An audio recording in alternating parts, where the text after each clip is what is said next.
আজি আপোনালোকৰ কাৰণে লৈ আহিছোঁ ঘৰতে আটাইতকৈ সহজভাৱে বনাব পৰা ৰেষ্টুৰেণ্ট ষ্টাইল চিলি চিকেনৰ ৰেচিপি। ইয়াৰ কাৰণে মই 400 গ্ৰাম চিকেন লৈছোঁ আৰু চিকেনখিনি এতিয়া মেৰিনেট কৰি ল'ম। এতিয়া মই ইয়াত দিছোঁ 1 চামুচ আদা নহৰু বটা, ডাঙৰ চামুচেৰে 3 চামুচ ময়দা দিছোঁ আৰু ডাঙৰ চামুচেৰে 3 চামুচ কৰ্ণফ্ল'ৰ দিছোঁ। লগতে এটা ডিম দিছোঁ আৰু সোৱাদ অনুসৰি নিমখ দিছোঁ। 1 চামুচ কাশ্মীৰী ৰেড চিলি পাউডাৰ দিছোঁ আৰু এই আটাইখিনি এতিয়া ভালদৰে মিক্স কৰি ল'ম। ইয়াতে ৰেড কালাৰ আৰু ফুড কালাৰ ব্যৱহাৰ কৰিছোঁ। এইটো অপচনেল হয়, মই কালাৰটো ভাল হ'বৰ কাৰণে দিছোঁ। আপোনালোকে নিদিলেও কোনো কথা নাই। মিশ্ৰণখিনি খুব ধুনীয়াকৈ সানি ল'ব যাতে চিকেনখিনি গাত ভালদৰে লাগি ধৰে। এয়া দেখিছে মোৰ গোটেইখিনি ভালদৰে সানি লোৱা হৈ গ'ল। এতিয়া এইখিনি প্ৰায় আধা ঘণ্টা বা 1 ঘণ্টামানৰ কাৰণে এনেদৰে ৰাখি দিম। চিকেনখিনি 1 ঘণ্টামান মেৰিনেট কৰি ৰখাৰ পিছত এয়া অলপ সৰহকৈ ৰিফাইন তেল গৰম হ'বলৈ দিছিলোঁ আৰু এয়া তেলখিনি গৰম হ'লত এতিয়া ইয়াত চিকেনৰ পিচকেইটা দি লৈছোঁ আৰু গেছৰ ফ্লেমটো মিডিয়াম কৰি ৰাখিছোঁ। অকণমান সময় এটা ছাইড ৰাখিবলৈ দিব, তাৰপাছত লৰাই দিব। এয়া চিকেনখিনি দি ল'লোঁ আৰু এতিয়া এটা ছাইড অকণমান ৰাখি দিম আৰু এয়া প্ৰায় 1 মিনিটমানৰ পিছত এইখিনি এতিয়া লৰাই লৈছোঁ। ৰঙচুৱা হোৱালৈকে চিকেনখিনি ফ্ৰাই কৰি ল'ব আৰু এয়া প্ৰায় চিকেনখিনি ফ্ৰাই কৰি লোৱা হৈ গ'ল। দেখিছে খুব ধুনীয়া কালাৰ আহিছে আৰু ভিতৰলৈকে চিকেনখিনি ধুনীয়াকৈ সিজি গৈছে। চিকেনখিনি হ'বলৈ বৰ বেছি সময় নালাগে, খুব বেছি 10-12 মিনিটমান সময় হ'লেই হৈ যায়। এই চিকেনখিনি যিহেতু মই বৰ বেছি ডাঙৰকৈ ৰখা নাই, সেয়া এইখিনি কেৰাহীৰ পৰা নমাই ল'লোঁ আৰু একে পদ্ধতিৰে বাকী থকা চিকেনখিনি ফ্ৰাই কৰি ল'ম।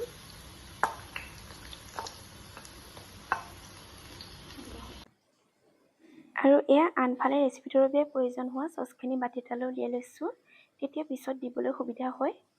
প্ৰথমে মই ইয়াত দিছোঁ অলপ সৰহকৈ টমেটো কেটচাপ, চয়া চচ 2 চামুচমান জোখৰ দিছোঁ, লগতে দিছোঁ ৰেড চিলি চচ 2 চামুচমান হ'ব। এই চচটো অলপ জ্বলা থাকে কাৰণে মই অলপ কমকৈ দিছোঁ। আটাইখিনি এতিয়া ভালদৰে মিক্স কৰি ল'ম।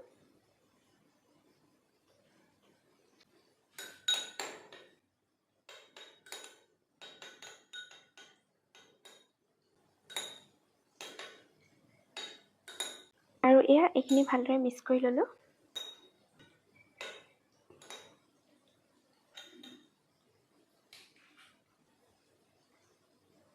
আৰু আনফালে আৰু এটা বাতি লৈ লৈছোঁ। ইয়াত দিছোঁ ডাঙৰ চামুচেৰে 1 চামুচ কৰ্ণফ্ল'ৰ আৰু আধা কাপ পানী দিছোঁ। এইখিনিও এতিয়া ভালদৰে মিক্স কৰি ৰাখিম।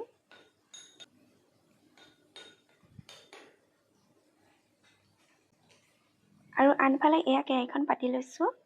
চিকেন ফ্ৰাই কৰা তেল অলপ থাকি গৈছিল, সেয়া তেলকে ইয়াত অলপ দি দিছোঁ।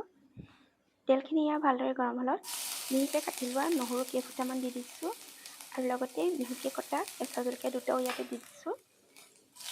এইখিনি এতিয়া কেইছেকেণ্ডমান কাৰণে ভাজি ল'ম।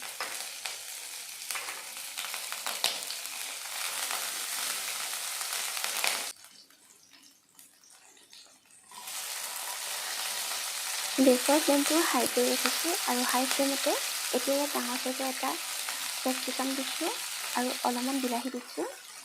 এতিয়া কেপচিকামটো 1 মিনিটমান সময়ৰ কাৰণে ভাজি ল'ম। কেপচিকামটো অকণমান ভজাৰ পিছত এতিয়া ইয়াত পিঁয়াজ দিছোঁ। পিঁয়াজ আৰু কেপচিকামখিনি বৰ বেছিকৈ ভাজিব নালাগে।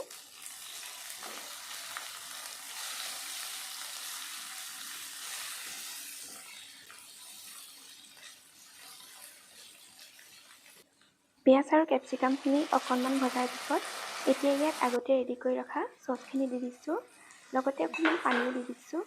এতিয়া এই আটাইখিনি এতিয়া ভালদৰে মিক্স কৰি ল'ম আৰু এটা উতল আহিবলৈ দিম। ইয়াত কৰ্ণফ্ল'ৰখিনিও দি দিছোঁ। কৰ্ণফ্ল'ৰখিনি দিয়াৰ আগত এবাৰ ভালদৰে মিক্স কৰি ল'ব, নহ'লে তলত গোটা গোটা হৈ থাকে। আৰু ভালদৰে লৰাই ল'ম আৰু এটা উতল আহিব দিম। আৰু এয়া এটা উতল আহিছে, এতিয়া ইয়াত ফ্ৰাই কৰি থোৱা চিকেনখিনি দি দিছোঁ আৰু এবাৰ ভালদৰে লৰাই লৈছোঁ। গেছৰ ফ্লেমটো হাই কৰি ৰাখিছোঁ। এনেদৰে 1-2 মিনিটমান সময় উতলাই ল'লে ৰেচিপিটো ৰেডি হৈ যাব। সোৱাদ অনুসৰি নিমখ দি ল'ব আৰু মোৰ নিমখ দিয়া ক্লিপটো ডিলিট হৈ গ'ল। নিমখ দিওঁতে সাৱধান হ'ব, যিহেতু চচখিনিত নিমখ দিয়া থাকে আৰু আমি চিকেন মেৰিনেট কৰোঁতে নিমখ দি লৈছিলোঁ। আৰু এয়া চিলি চিকেনৰ ৰেচিপিটো ৰেডি হৈ গ'ল। আৰু এইখিনি এতিয়া গেছৰ পৰা নমাই ল'ম। আৰু আজি এই ৰেচিপিটো চাই কেনেকুৱা পালে কমেণ্ট কৰি জনাবলৈ নাপাহৰিব। যদি ৰেচিপিটো চাই ভাল লাগিল, লাইক কৰিব, কমেণ্ট কৰিব, আৰু মোৰ এই চেনেলটো ছাবস্ক্ৰাইব কৰি দিবলৈ নাপাহৰিব। আকৌ এটা নতুন ৰেচিপিৰ সৈতে পুনৰ লগ পাম। আজিলৈ আহোঁ, বাই বাই।